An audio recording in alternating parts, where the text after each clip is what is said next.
નમસ્કાર વિદ્યાર્થી મિત્રો, સ્વાગત છે આપ સર્વનું આપણી પોતાની યુટ્યુબ ચેનલ ઓશન કોચિંગ ક્લાસીસમાં।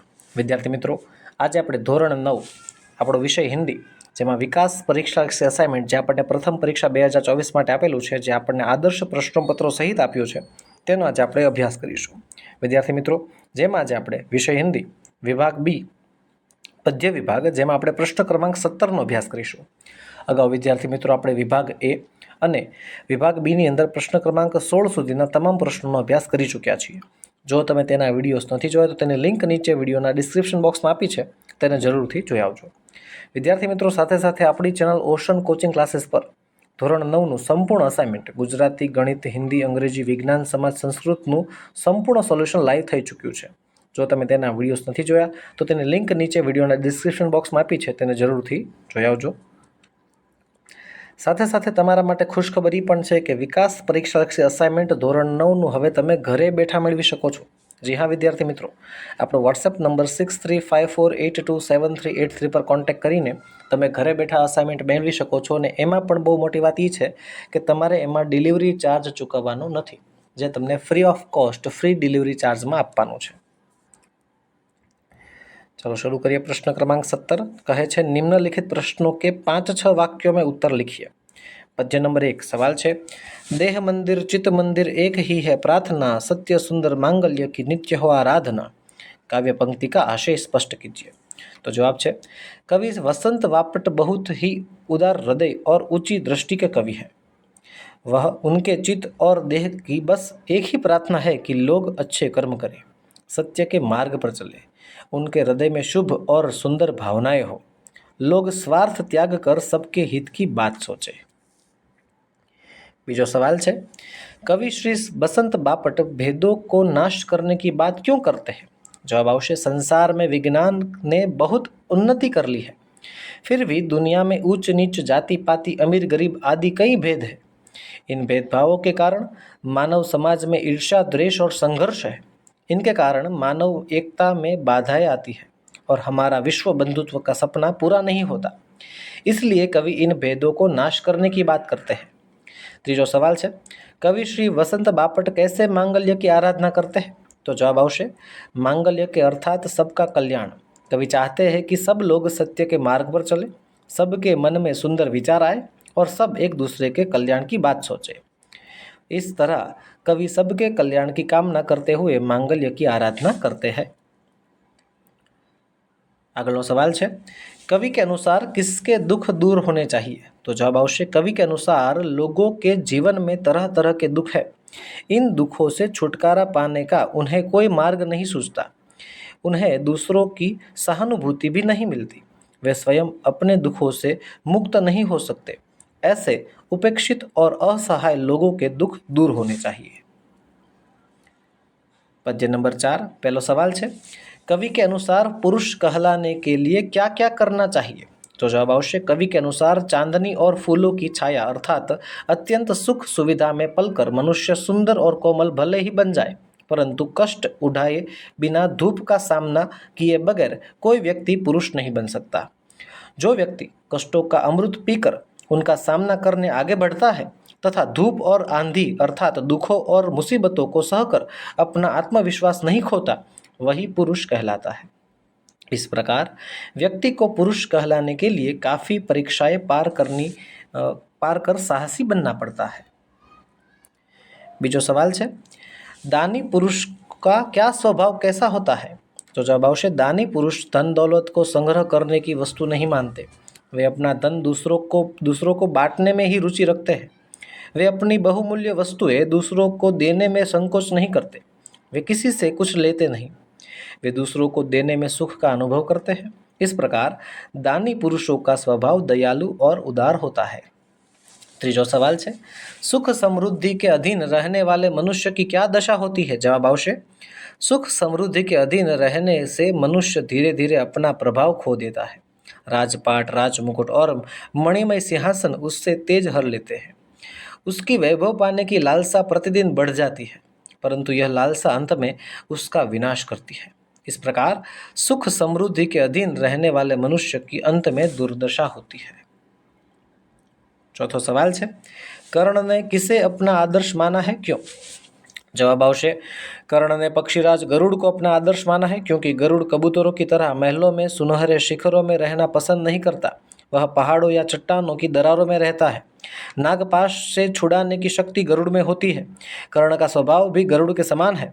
राजपाट और वैभव विलास को वह पसंद नहीं करता। वह मित्र दुर्योधन को युद्ध के नागपाश से छुड़ाना चाहता है। इस प्रकार गरुड़ जैसा स्वभाव होने के कारण कर्ण उसे अपना आदर्श मानता है। पद्य नंबर 7 पहलो सवाल है, सूरदास जी ने अपने आप को धन्य क्यों माना है? जवाब आवश्य सूरदास श्री कृष्ण के अनन्य भक्त है। श्री कृष्ण के अतिरिक्त वे अन्य किसी का ध्यान नहीं करते। श्री कृष्ण की मनमोहक छवि सदा उनके आंखों में बसी रहती है। यह छवि उन्हें अनुपम सुख प्रदान करती है। वे श्री कृष्ण की इस छवि को दुर्लभ मानते हैं। उन्हें प्रभु की इस अनोखी मूर्ति के दर्शन हुए हैं, इसलिए वे अपने आप को धन्य मानते हैं। बीजो सवाल है, सूरदास जी ने किन उदाहरणों द्वारा अपनी अनन्य भक्ति भावना प्रकट की है? जवाब आवश्य सूरदास जी कहते हैं कि श्री कृष्ण रूपी जहाज के पंछी हूँ, मैं उन्हें छोड़कर और कहीं नहीं जा सकता। श्री कृष्ण की महिमा भूलकर मैं और किसी देवता का ध्यान नहीं कर सकता। श्री कृष्ण जैसी गंगा का जल मिलने के बाद मुझे कुएं का जल का पानी पीना नहीं चाहिए। मेरा मन मधुकर श्री कृष्ण की भक्ति का अम्बुज रस चखने के बाद अन्य किसी रस की इच्छा नहीं रखता।